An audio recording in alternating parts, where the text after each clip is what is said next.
Good morning, everybody. So I have officially made it to my first port of call, Skagway, Alaska. Now, this place has some very infamous history, rock slides and all that. Many of you know that happened last year. However, cruise ships are now coming back, and today I will be doing the most expensive excursion I have ever done. It's also the most expensive excursion here on board the Carnival Luminosa. I'll give you more details because, well, I'm running a little late and I gotta hurry up and get down because I don't want to miss my flight. Let's hurry up and get downstairs. Hello, sir. Thank you. And we have officially disembarked.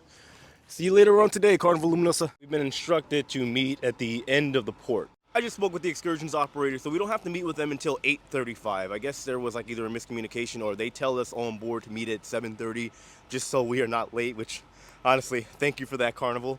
Now, while we are here, I am going to take a little gander around because I haven't been here in a year. Last time I came here it was cold, it was wet, pouring down, raining, and well, I'm happy it's not that kind of weather because I am going to take a helicopter and dog sledding excursion, and the weather is absolutely beautiful. I would say it's probably about maybe 45, 50 degrees, not too bad, a little chilly, a little nippy, but either way, when it comes to this excursion, like I said, I paid $700. Now, there are, of course, some rules and regulations for this excursion since you are going on a helicopter ride. For starters, if you're over 250 pounds, because the helicopter is probably going to be small, you have to pay for 2 people. I don't make the rules, letting you guys know what it says in the description. Also, if you are with a child and they are over 24 months, you do have to pay a separate ticket. So, of course, I think the helicopter ride alone was like $400. If you combo with the dog sled, it's $700.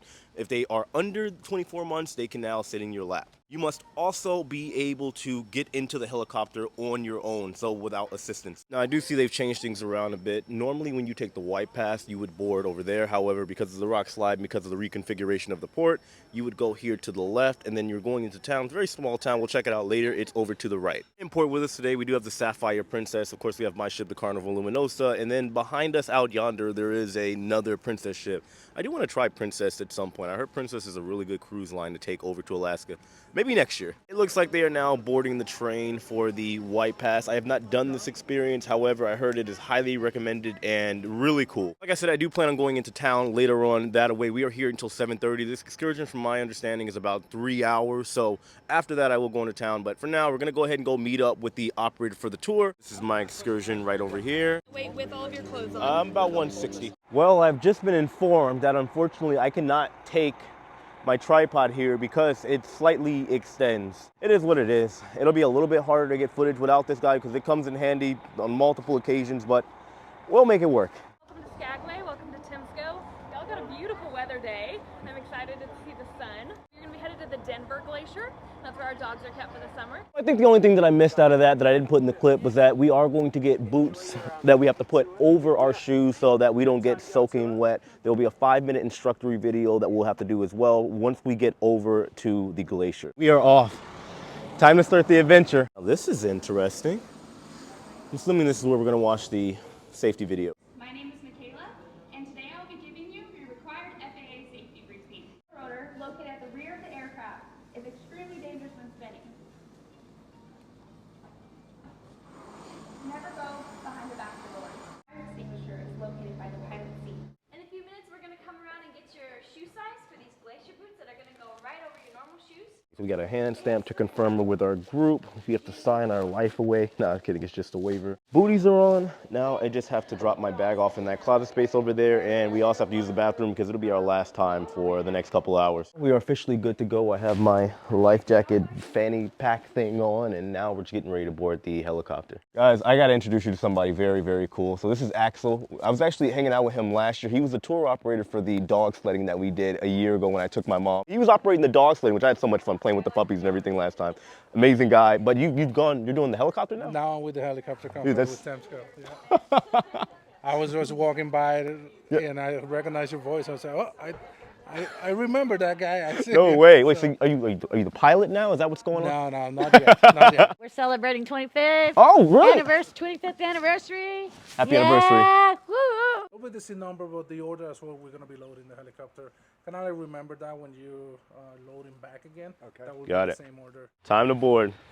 Man, I'm so excited. I get the front seat of our amazing pilot over here. Yeah. How you doing, brother? Pretty good. How about you? Good. What's your name, man? Justin. Justin? I'm Justin. Oh, you're Justin. People call me Jay, but look, Justin unite. Nice to meet you. Did everyone get a safety briefing before? We did, yes sir. Awesome, cool. 25th wedding anniversary. Congratulations, guys. Happy anniversary. Thank you. That's amazing. I want to be like them when I grow up. All right, guys, we're going to go ahead and start out. We are obviously in good hands. There's 2 Justins in the chopper, and we're going to have a good time. Now, you guys aren't going to be able to hear me here in a minute, so just enjoy the ride.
That was so cool.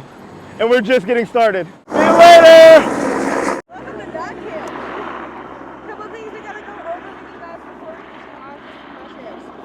So we work off of a permit from the National Forest Service here. We are part of the Tongass National Rainforest. Anything dark that falls on the ground is gonna attract that sun. It'll melt a nice little crater in our snow. Want to try and avoid that. We're here with Cassie. They have, make sure you guys say hi to her in the comments. There are 240 sled dogs here. Absolutely insane. They've all done Iditarod or? Half of his yard has ran the Iditarod. Yep. Wow. Hello. Howdy. How you doing? Doing well. Say what? Which one's coming through it? Oh, you want to pat? Those 2 guys will be fine. How are you? Hey. So much energy. So this is midnight, guys. Apparently she's a big cuddler. What's your name? The tag sled is back there. I want y'all to look at it. This is called the tag sled. This is what we'll be able to drive today, and then we'll have the musher here. He'll be handling all the dogs and making sure everything is going according to plan. So how we get on? 1 foot and 2 hands. Make it quick. If you're slow about it, the dogs can pull you down the trail. Gotcha. If you're just holding on, they'll pull you down the trail. If you're just standing here, you'll be in the snow. Times where we got to move this sled back. Your foot's here, it'll get you. Mine from Hasn't the happened spikes. yet, but it might. Gotcha. They're getting the dog set up. For now, I'm gonna sit in the front, and we're gonna let the anniversary couple here start everything off by leading the way. You hear these dogs, they get so excited. As soon as they're getting ready and know they're about to go on the sled. Well, I'm situated. Let's do this. How you guys feeling back there? You ready? Wow. Tampa. Tampa. Yes, sir. Tampa Bay, Florida. I'm Tennessee. Tennessee, what part? A little below Nashville. Okay, I've been out that way. Wow, look at this, man. This is insane. A little bit of a bumpy ride here. We're gonna hit this left-hand turn. This is so cool. Whoa. Look at this. Look how well they listened to the commands. They told them to stop, and sure enough, they did without hesitation. Guys, how was that? That was so awesome. Oh, Man. yeah. We got the tag sled in the back. They are also helping to navigate the dogs up here. And looks like things are going well so far. I feel like I'm in like the Balto movie. Taking a quick little break. As you can see, whenever we stop, you see how the dogs kind of just hang out off to the side here. Man, they are so well trained. Look, she's bigger than a snow angel. There you go. Yeah, don't mess up the snow angel. Up, up, up, up. There you go. Got it. Up we go. It is now my turn to drive the tag sled. Hopefully I don't fall off. They say if you fall off, the dogs are just gonna keep on going and they're not gonna circle back. You're gonna have a nice walk back over to camp. By the way, in case you guys are wondering about the weather, surprisingly, it's not that cold up here. I wanna say Fahrenheit, if I had to guess, maybe like 40s, so it's doable. So the challenge for me here would be able to navigate this tag sled here without, of course, falling off and while being able to record. All right, look, I got you. Ready! Hike! Oh yeah, I got it. Let me know, we'll stop. Woo! Look, I'm driving the sled. Put the stoppers down here. Make sure we step on the brake so we can't go anywhere and the dogs don't just run off. That was amazing. So much fun. I'm speechless right now. My phone even fell out of my pocket on the way back. That's why I'm walking all the way back now. Make sure you guys show some love to Martin in the comment section. Seriously, man, thank you. Thank you. So much fun. Guys, I'm gonna show some love to these dogs here. Have a good time, and well, I'll see you back over in Skagway. Bye.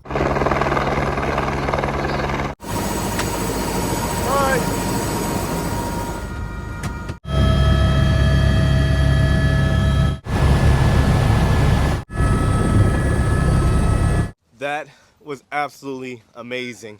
Would I do it again? Yes. Do I wish the price was a little bit cheaper? Absolutely. Am I mad at the price? Not really. It was definitely an experience of a lifetime. It was about an hour and a half to 2 hour experience. The flight over there was 30 minutes over, and then the sledding took about 30 minutes and then about 30 minutes back. So again, about an hour and a half to 2 hour experience. Like I said, $700 though.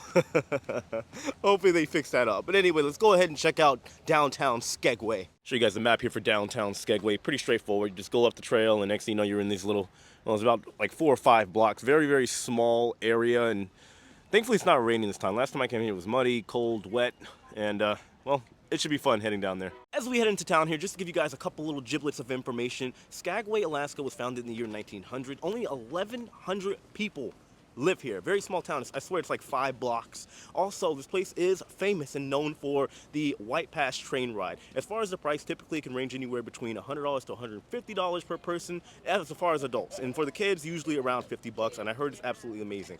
I would know because I haven't done it yet, but fingers crossed, maybe next year. Typically, you would jump on the White Pass train over on that side, but like I said, there's a rock slide that happened a year ago. They've changed everything up. You will board right over here. There is a line for everybody else that's boarding, and typically what will happen is this will sell out pretty quickly as far as the cruise lines and the number of tickets that they have, but there are always tickets and seats available as long as you just walk over to the train operator, and you can get it again for that $150 price because it might be a little bit more on the ship. First time coming this way, but the shopping district is that away. This here is the White Pass train I was telling you about. It feels so good to be back and actually have nice weather this time around. Welcome to the little town of Skagway, Alaska. And I'm serious, this right here that you see behind me is literally the entire town. I said this last year, but I am convinced this is one of those little towns where everybody knows everybody.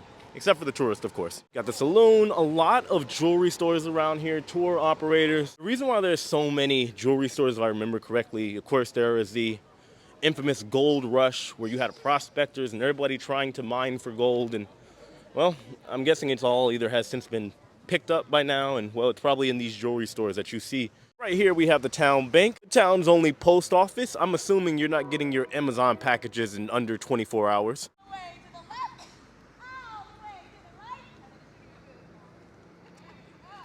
I think this is the town history tour. Might have to check that out next time I come out here. I would say the town of Skagway is cool if maybe you want to buy some gold or some trinkets, some memorabilia. Otherwise, unless you're doing the White Pass or maybe an excursion around dog sledding or something of that nature, the helicopter ride, there's not a lot here, but still a pretty cool little town to check out. We are here until 7 p.m. tonight. It's only 1:30 in the afternoon. That is something that's typical with Alaska cruisers. No matter what line you're sailing with, they do go out of their way in most ports to stay there for as long as possible. So we're here for about 12 hours today. However, I think I'm gonna go ahead and head back to the ship, get some food, and show you some cool, interesting stuff on board. I did want to get some local food. However, I'm gonna wait till Juneau because there's literally like 2 restaurants in the entire town, and they are always packed. You'll be waiting for hours trying to get some food, unless you're possibly with like a group, or maybe you can find somewhere by the bar by yourself. Uh-oh, it looks like we're stuck. I think they said there is a detour. You have to go all the way around, like a couple blocks to get around. Guess I'm gonna follow the pack here and go around. Oh, okay, it's not too bad. Literally just 1 block. I came from over there, around the corner, and boom. Now we have all the way over in the background, the Carnival Luminosa. You know, I still have yet to take an actual cruise with Princess Cruises. I've been to some of their events, the launch party for the Sun Princess, the big grand announcement that they had over in Fort Lauderdale last year, but I think sometime this year, if I can find a gap, I don't know, because I got a lot of cruises left to take this year.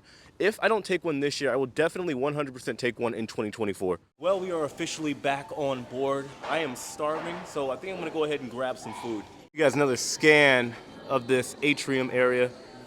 What do you think of this? Do you like it? Is it a little too out of date? Or is it stylish for you? Let me know in the comment section. One more little peek outside. There are the helicopters that I had an adventure on earlier today.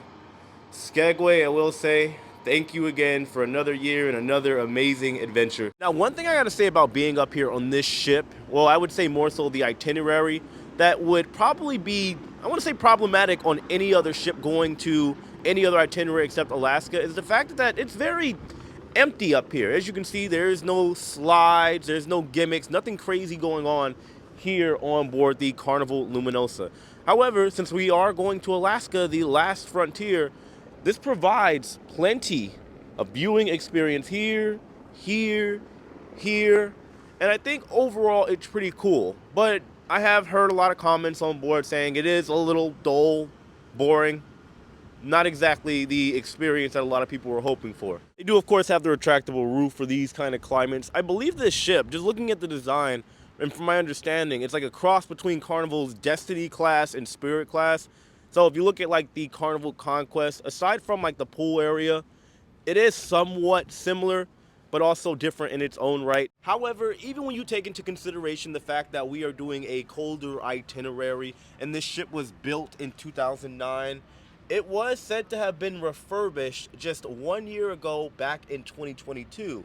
And there's not a lot to do here. And it is a, well, oddly enough, a very, very nice day here over in Skagway, Alaska. I want to say we were talking about maybe like 60 to 65 now in the afternoon. And well, I've heard a lot of people just flat out say that they are bored. You have literally half a mini golf course down there, and it's very, well, uneventful. You have half of a basketball court, which isn't bad, but could be better. Tons and tons of blank and empty spaces all over the ship. You have 2 sets of binoculars that are a little dirty around the lenses, but still pretty cool, especially for an Alaskan itinerary. You also have random unmarked doors that you never know if they're going to be locked or unlocked. Well, in this case, locked, that leads over to the pool deck. You have chess and, of course, ping pong, which seems to be the crowd favorite for the kids on this particular vessel. Of course, you also have the pool, you have the arcade, Camp Ocean, and Circle C for the teenagers. And there's a pizza with my name on it. Well, not that one.